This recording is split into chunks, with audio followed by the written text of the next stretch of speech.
Support for Louisiana, the state we're in, is provided by Entergy Louisiana is strengthening our power grid throughout the state. We're reinforcing infrastructure to prepare for stronger storms, reduce outages, and respond quicker when you do need us, because together we power life. Additional support provided by the Fred B. and Ruth B. Ziegler Foundation and the Ziegler Art Museum located in Jennings City Hall. The museum focuses on emerging Louisiana artists and is an historical and cultural center for Southwest Louisiana. And the Foundation for Excellence in Louisiana Public Broadcasting, with support from viewers like you. Pregnancy and childbirth can be challenging. I'll take you behind the scenes of a new facility aimed at ensuring women have the mental health support they need. Crews are using new technology to protect Louisiana's coastline and create new habitats for marine life. And a New Orleans restaurant owner stepped up in a big way to help hungry kids. And their mission isn't over. Plus, we're taking you into the kitchen of an historic eatery in Shreveport to check out their trademark sandwich. So if you're ready, we're ready. Let's get started. Let's do it.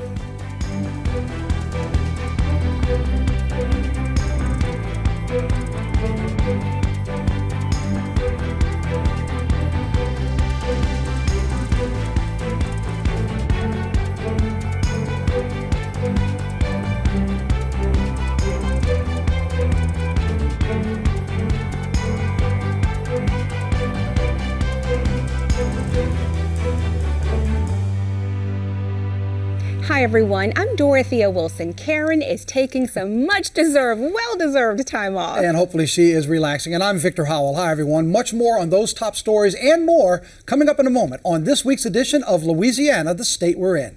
But first, everybody, I've got to do this. Happy birthday, Victor. Wait, is that in the script? I didn't know. Yes, thank you very much. I appreciate that. It'll be a nice day to celebrate, but I'm enjoying being here doing the show with you. That's right. This first things first, right? That's right. Absolutely. All right. Well, 1 in 5 women who become pregnant will deal with mental health related complications, either during pregnancy or after childbirth. The conditions can be tough to recognize and can linger for years. Women's Hospital in Baton Rouge recently opened their first maternal mental health ward in Louisiana. I spoke with one mom who says it makes a huge difference to new parents. There were periods of times where I would be very, very high, very productive, closer to my typical self. And then there would be several days, little pockets of time that I just needed to be in a room by myself. She just engulfed herself to where it felt like she didn't have to deal with her emotions. I knew she was dealing with them because I was there every day. That was Caitlin Daniel and her husband, Alden. After 2 traumatic pregnancies, they realized something was wrong and that she needed more support. It was just rough. So it's just been a lot of ups and downs. And I feel like if I'd had a pocket of time in the correct facility, the correct help, just to have like even 3 days with some professionals just to regroup and really just get back on track. Of those affected by mental health challenges, 75% of women are left untreated. If I had had the tools like this mental health facility at the time, I just think that could have benefited me so much, you know. In fact, Women's Hospital in Baton Rouge experienced such a major increase in patients experiencing pregnancy or birth-related complications like anxiety, perinatal and postpartum depression, and PTSD that they realized new resources were needed. Women's Hospital, was able to see that they had, in fact, over 40 patients. I think the number was around 46 patients that were needing to get inpatient psychiatric care. And unfortunately, they got sent out to other facilities. Sometimes that separated patients from their families, or when they were pregnant, they weren't able to get all the obstetrical care that they needed. Hospital officials like Dr. Kelly Cannon, director of inpatient psychiatry, emphasized that these unique challenges can impact not just the mother, but the entire family group. When we're talking about perinatal mood and anxiety disorders, we're talking about patients that struggle with major depression, postpartum depression, perinatal anxiety, and even things like postpartum psychosis. And these are things that, of course, are not only important for mother well-being, but for baby and for families. So we know how important a mother's mental health is, not just for the mother themselves, but also for the family. From there, they took immediate action. And the very first inpatient maternal mental health unit in the state was born, making it only the 4th facility of its kind in the country. That's always been the mission of Women's Hospital, is to really help improve women's care and infant care. And that's really what we're doing, and that's what our focus is. And it's just a very exciting thing, and we're hoping that by having this facility now, we're again bridging that gap to where we're just able to treat the patient and address all of these needs all together. The new facility at Woman's includes 10 rooms geared towards peace, healing, and treatment, along with additional support. Things like art, music, yoga, and more individualized and personalized attention. Each patient will have a specialized team focused on their physical, mental, and emotional well-being. While Caitlin Daniels did not have access to the new facility as she battled through her own struggles with maternal mental health, she is grateful that now there are resources available to others so they don't have to walk through this crisis alone.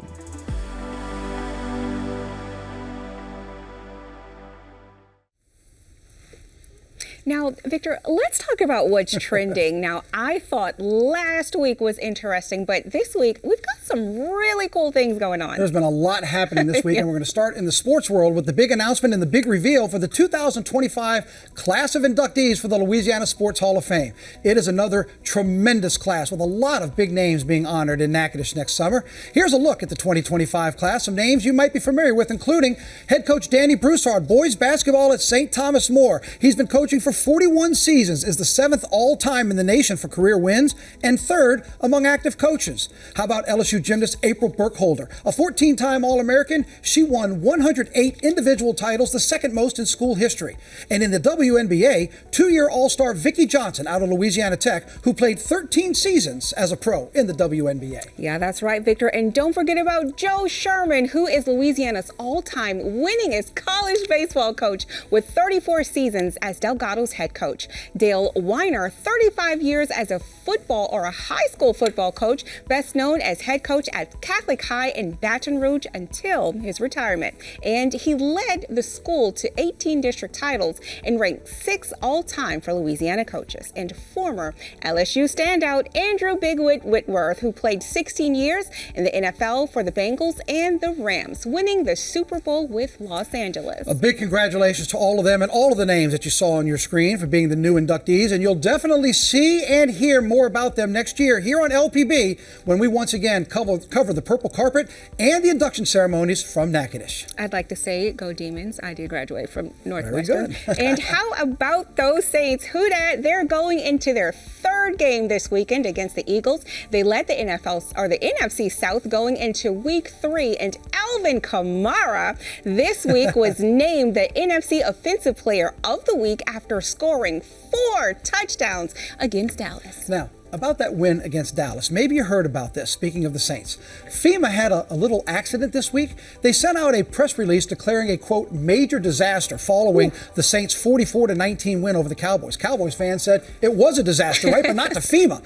It went on to say that federal disaster assistance was available to the areas affected by the game. Well, afterwards, FEMA officials say the alert was sent accidentally while training new employees. Wow, talk about a blooper. Taking that loss a little heavy. That's all I'm saying. A little bit, just a little bit. All right, now stepping away from sports, Raising Cane's founder, Top Graves, is headed to TV. Graves is joining season 16 of ABC's Shark Tank. How cool is that? He hopes to use his restaurant and business experience to help guide contestants as they build their brands. The new season featuring Graves premieres in October. And he will do a great job Yes, there as he well. will. For everything he's done with Cane's, he'll do a great job there on the set. That's right. All right, well, switching gears now, Louisiana faces a never-ending battle to protect our coastline and maintain our status as the sportsman's paradise. Now, companies are using new 3D printing technology to rebuild and improve popular fishing spots and vital wetlands. Karen LeBlanc takes us to Grand Isle to show us how it works. Cranes place stackable concrete cubes underwater in what looks like a game of underwater Tetris. What you're watching is the latest technology and techniques to restore Louisiana's coastline and marine life habitat using Cajun coral. These 3D printed cubes are creating a new artificial reef off the coast of Grand Isle at a popular fishing spot.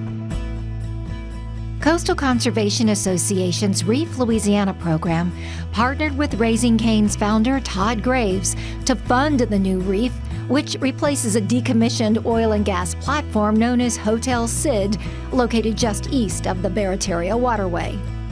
With every one of those artificial reefs going in, this is going to create a whole marine ecosystem. People are going to be catching fish. Countless species will live on here, and then local businesses will benefit because anglers come and they spend money. This is a project that people in Grand Isle have been clamoring for since this platform was removed a couple of years ago. More than 500 3D printed concrete modules form the artificial reef. In less than 8 months, marine and plant life will blanket these cubes, which is part of the magic and mystery of Cajun coral.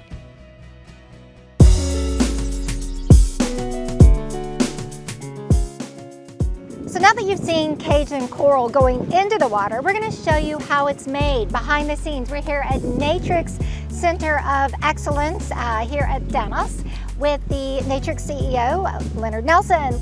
What you're seeing here is a 3D printed artificial reef that's used for two purposes: coastal protection and beneficial habitat. What we do is we start with technology that allows us to understand what are the needs from an engineering and an environmental perspective to both provide habitat for fish and other marine life, and also to protect the coast. We can make them larger, smaller, interlocking in various form factors. Natrix designs the 3D printed Cajun coral using AI-powered geospatial software to analyze environmental conditions. Each design is customized to respond to the site's unique wind, wave, and habitat dynamics.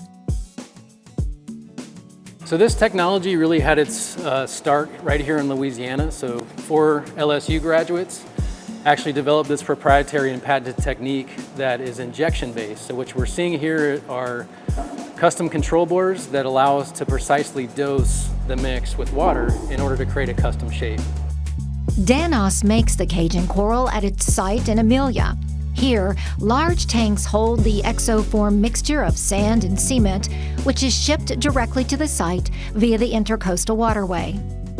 We had been looking for an opportunity to help the Louisiana coast, and we knew that there was a problem with our coast eroding and hurricanes were having a more intense effect. And so we were looking for an opportunity to deploy our resources and our capability and our standing here in South Louisiana. So this partnership with Natrix was just a perfect opportunity to take some of the men and women who work for us, who live here, who have capabilities to do this kind of work, and deploy them to do something that we're really passionate about, because we want to save and protect this region where we live. Each block of Cajun coral is 3D printed using a patented dry forming process. What we're doing is we're actually now injecting and printing a shape. So we take the 3D file, which we drop down from the cloud, and that goes here to the machine. Once we hit start, the reservoir of our water is injected to create the Cajun coral. And how long does it take to create one piece of Cajun coral? So for each one of these print heads, we can produce up to a 4,000 pound structure in about an hour. Each 3D printed cube of Cajun coral cures in a box mold before taking its final shape. This is dry mix, so that we vibrate away. Okay. And then what you have left, it's almost like a toy in the Cracker Jack box, right? You have the Cajun coral is remaining. Danos installs the Cajun coral, and Natrix monitors the product's performance using satellite data. And we're able to look at things like vegetation health if we're protecting wetlands. And that allows us to continue to refine the approach and extend the life and the performance of these projects over time. Collections of Cajun coral fill the yard outside the manufacturing facility, ready to ship off to coastal projects throughout Louisiana, including Port Fourchon and other coastal areas of the United States. So we can deploy the units either as a reef that we can fish at or as a shoreline stabilization opportunity to protect the wave action as it comes on shore and help save that coastline so that we stop the erosion and we stop the encroachment of water to the places that we're living. So I think the potential for us, firstly, is the entirety of the coastal United States. And then as we move out beyond that, we've got coast opportunities all over the world, and we're excited to pursue that from right here in Amelia. The Cajun Coral Artificial Reef in Grand Isle has 4 areas spanning 10,000 square feet. The living reef will foster biodiversity and restore essential habitat for trout, redfish, and other fish species, making Hotel Cid again a popular and fruitful fishing spot.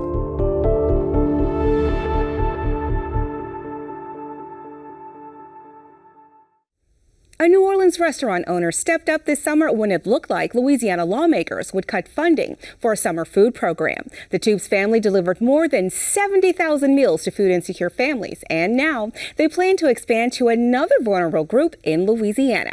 Karen sat down with Amanda Toups to learn more about their mission. Stopped by Toups Meatery in New Orleans to meet up with co-owner Amanda Toups. She owns the restaurant with her husband, Chef Isaac.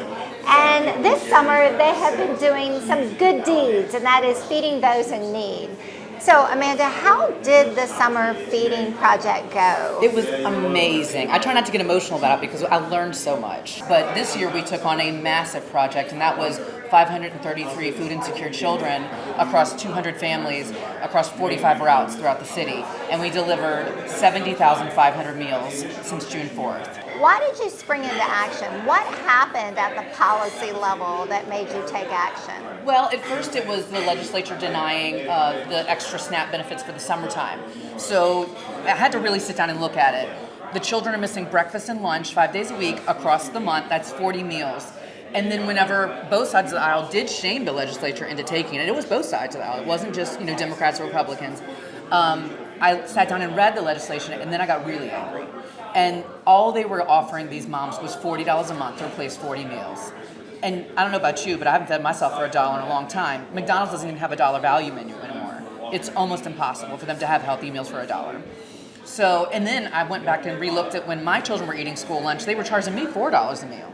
So it's just not possible for these children to stay fed, properly fed, the way that I would like to see them do it. So Isaac and I decided, well, we'll not be pirates this time like we were during COVID. We'll start a real nonprofit. We're real nonprofit people now. So we started that in May, and we just got going. And that's how we did it. The only volunteers we really used were the delivery drivers, and they're amazing. So boots on the ground, you were out there. What did you experience in terms of need? I learned a whole lot. I learned a whole lot about humanity. What does it mean to give back? What these children needed. And, sorry, cut that. I get really emotional about it because I'm a mom. And I've never known what it felt like to not be able to put food on the table. I don't know what that means, but I've seen it now. And these children are the children of the working poor. These moms have jobs. They're working, but they're still not able to make ends meet. And the other thing that I really learned, and I really know for sure now, is that food insecurity is terrible in New Orleans, but so is transportation insecurity. That's why we approach it from the delivery aspect, getting the food directly to their houses. What kind of money and resources does it take to do this? And what are you looking for in terms of community support? Yes, of course. We have had many generous people step in and give us money through the summer. It was costing me to get those 70,000 meals out over the summer. It was costing me sometimes close to $20,000 a week I was having to raise. Now that covers my labor costs too, because I wouldn't be able to afford to do it. Go in and have Isaac there, just start cooking for them in their neighborhoods. We want to step in for disaster relief. Really, if I'm dreaming as big as I am dreaming this big, that we're going to be the world central kitchen to New Orleans. That's what it means. If people will help us stay funded, our next prong is going to be the elderly. So I really sat down and thought about it, and the most vulnerable populations in our city are our babies and our elderly, the elders.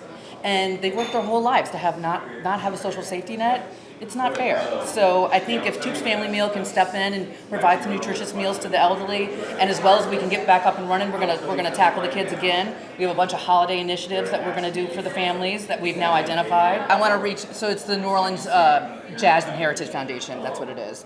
Okay. And so they have a I guess a roster of elderly musicians. So I figured that's a good place to start. People are going to want to help the musicians, and then I can really start talking to them and understand how the rest of the elderly people are going to be faring and what they need. What would you like to see happen at the policy level to feed Louisianians? I believe we are the best food city in America, and that we have 1 in 3 of our children sitting below the poverty line. Is despicable.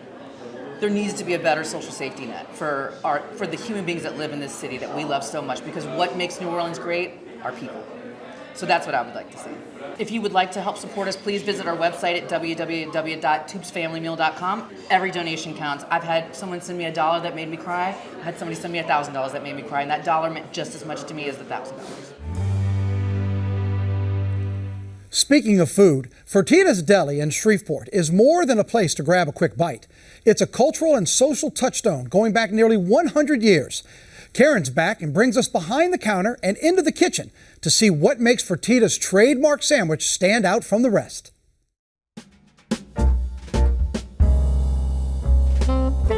A 2-story red brick building at the corner of Sam R. Fertitta Drive in Shreveport advertises Home of the Muffy, a trademarked sandwich with an abbreviated name because its creator couldn't afford to spell out muffalata, or as some say muffaletta, in neon lights.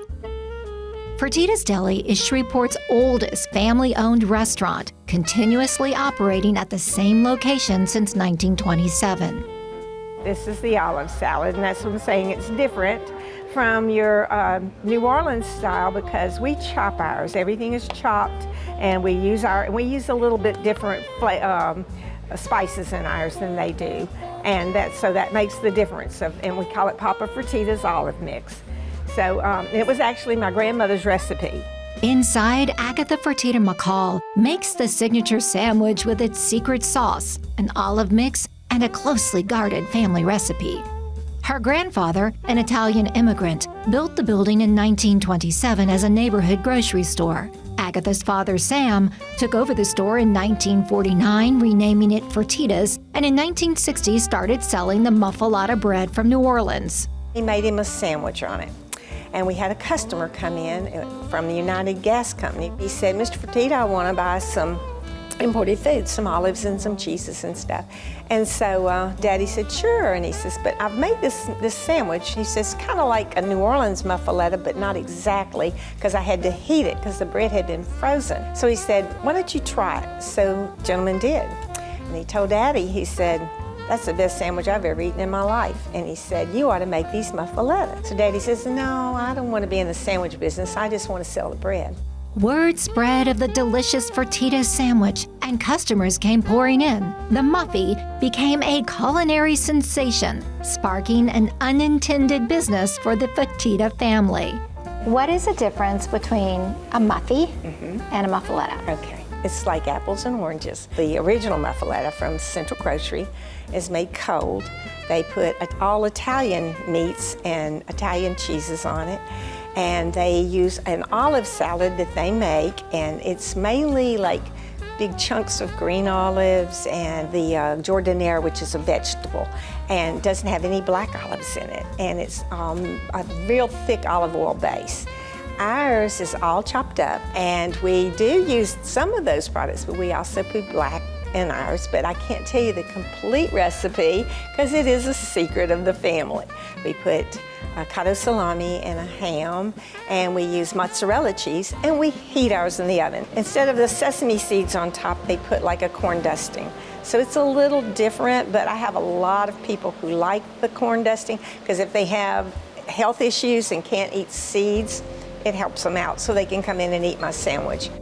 Agatha took over Fertitta's in 1980 after her father, Sam, became ill. She lives upstairs over the delicatessen, her childhood home and where she raised her family, the third generation of Fertittas, Reverend Patrick Fertitta and Dr. Nina Fertitta Mitchell. There's a heavy weight to running a family business that's been going on for generations, and being able to carry that tradition on is important to me. But it also is a joy because you know that there's so many different generations that have been touched by this business, and now there will be more that will be touched by this business as well. On any given day, the delicatessen is buzzing with regulars who've been coming here for decades for the sandwich and a sense of community. I've been coming here over 65 years. I came as a small child with my dad when it was just a grocery store. So it's a landmark in the community. Been coming here for years, ever since, well, we moved here from Chicago when I was 11. There's a feeling of family. I don't know whether it's the Italian side or what, but when Italians get together, it's always like a feeling of family. And of course, I'm Italian on both sides. There are days that I get tired, but when people start coming in, my customers, especially my regulars that come once a week, it makes me so happy and so proud that they still, over all these years, want to come and eat with me. And it's like a big family. Everybody enjoys it. Over the years, Fertitta's menu has evolved to include Reverend Patrick's trademark creation, alligator Italian sausage served up in his signature Godfather sandwich. The name Godfather is trademarked in the state of Louisiana for food products, and I also have the trademark on the tagline for the alligator Italian sausage called the Boss of the Bayou. Today, Fertitta's Deli sits on the National Register of Historic Places. Inside, much of the deli's original signage and decorations remain, creating a museum-like experience for patrons. Walls of photos and newspaper clippings chronicle the family legacy, with space for the fourth generation of Fertitta family photos.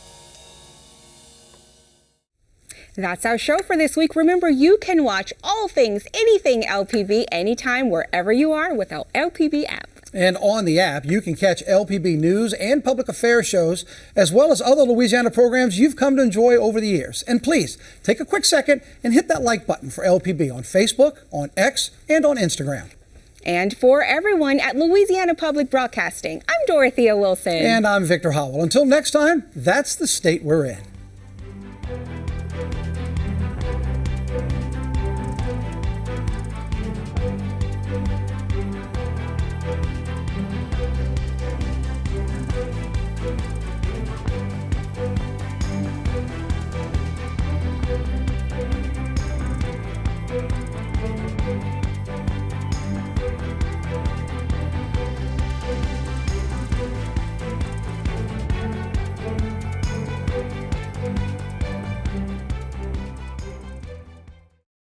Support for Louisiana, the state we're in, is provided by Entergy Louisiana is strengthening our power grid throughout the state. We're reinforcing infrastructure to prepare for stronger storms, reduce outages, and respond quicker when you do need us, because together we power life. Additional support provided by the Fred B. and Ruth B. Ziegler Foundation and the Ziegler Art Museum located in Jennings City Hall. The museum focuses on emerging Louisiana artists and is an historical and cultural center for Southwest Louisiana. And by Visit Baton Rouge and the Foundation for Excellence in Louisiana Public Broadcasting and viewers like you. Thank you.